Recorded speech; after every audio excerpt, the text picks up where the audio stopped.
This tasty gumbo can be made in about 30 minutes for a quick and easy, satisfying weeknight meal. This recipe feeds 2 adults, so adjust it accordingly. It's best if you use my flour mix for this recipe because most store-bought mixes contain xanthan gum. Xanthan gum can make this gummy or slimy.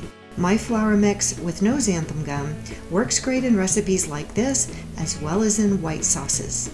You can use any kind of seafood in gumbo. I usually use cod in this recipe. Tonight I'm using 1 cod fillet and some shrimp as well.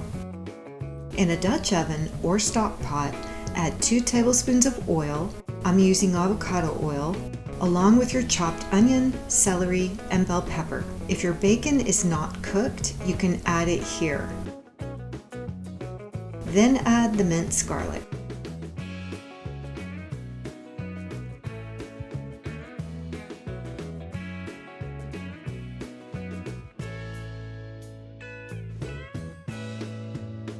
Add the flour mix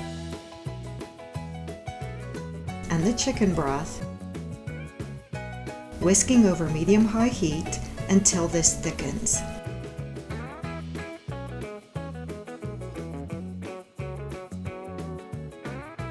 Then add the Worcestershire, ketchup,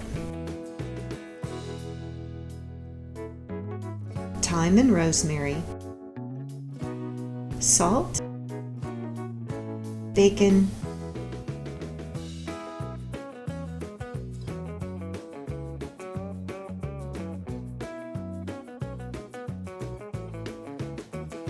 and a few shakes of Tabasco.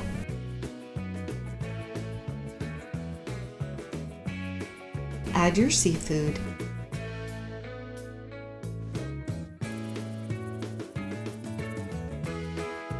and simmer for 20 minutes.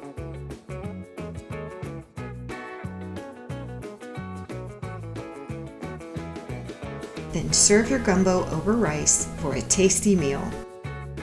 For other quick, comforting seafood recipes, see pumpkin seed crusted trout and 1-pan fish and veggies. Thanks for watching, and please hit the subscribe button.